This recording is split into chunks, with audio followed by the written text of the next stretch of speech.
Bonjour et bienvenue sur la plateforme d'achat locaux.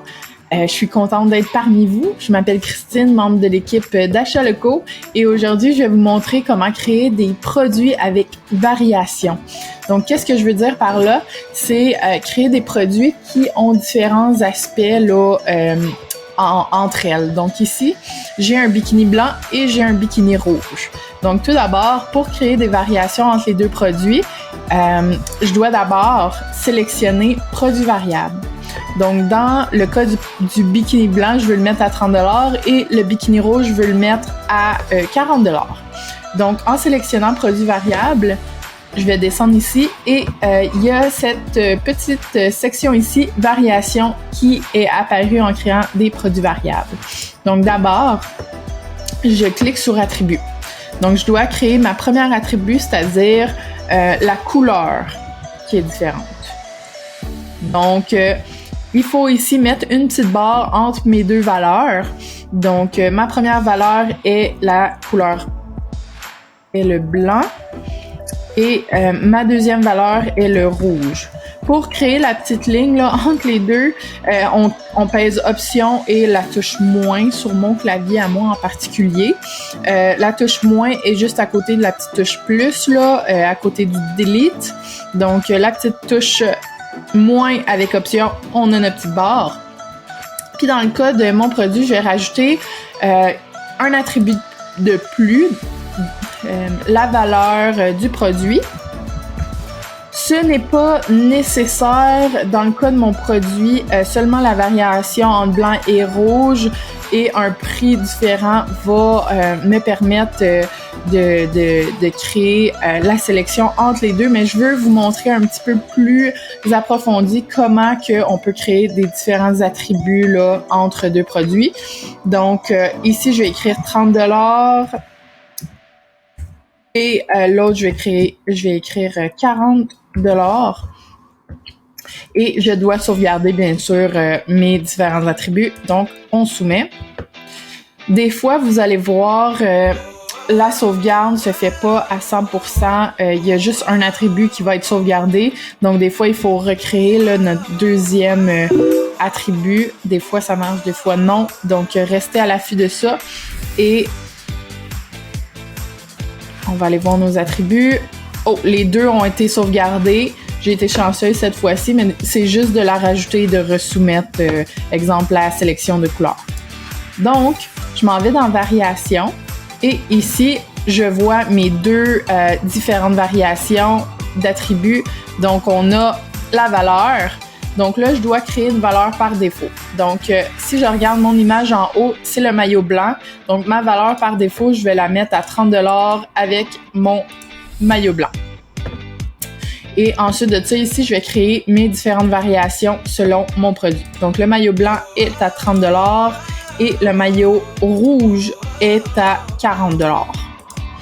Je dois préciser que puisqu'on a deux variations de produits, on doit venir ici, gérer les stocks. Donc, on doit dire combien qu'on a en stock. Ça va pas être écrit automatiquement. Donc, ici, j'ai écrit 10, mais c'est parce que je l'avais fait préalablement là, à l'exemple. Mais il va falloir écrire la quantité de produits qu'on a et le prix, bien sûr, le prix. Ça doit être inscrit.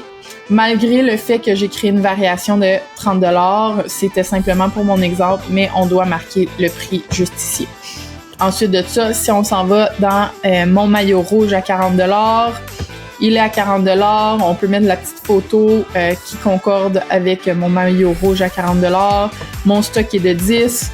Je suis satisfaite avec ça. Donc, je sauvegarde encore, je soumets. Et après ça, on va aller voir qu'est-ce que ça donne sur ma page en ligne du produit. Donc, on doit attendre une petite minute. Une fois sauvegardée, la page va revenir. OK, le tout est beau. Et on voit en ligne notre produit. Parfait! Donc là, ma valeur que je vois directement en arrivant sur la page de mes bikinis est de 30$ et le blanc. Donc, c'est la première image que je vois.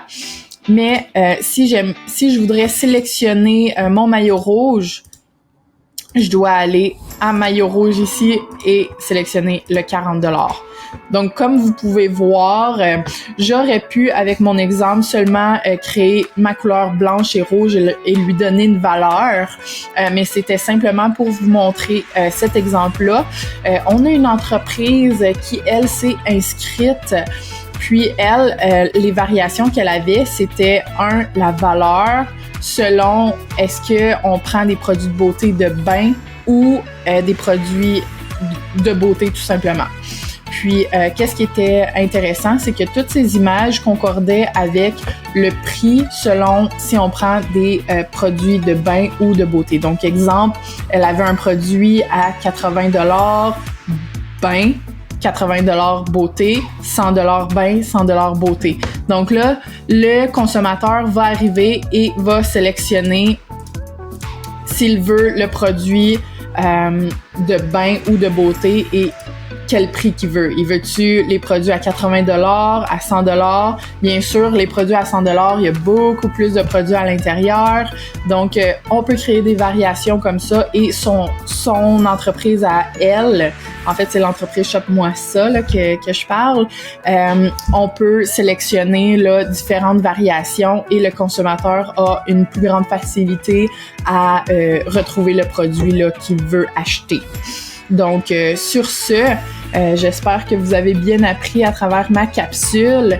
Et bien sûr, les bikinis que j'ai sélectionnés ici sont des images que j'ai prises sur Bikini Village. Donc, c'est vraiment pas mes produits. C'était simplement pour l'exemple.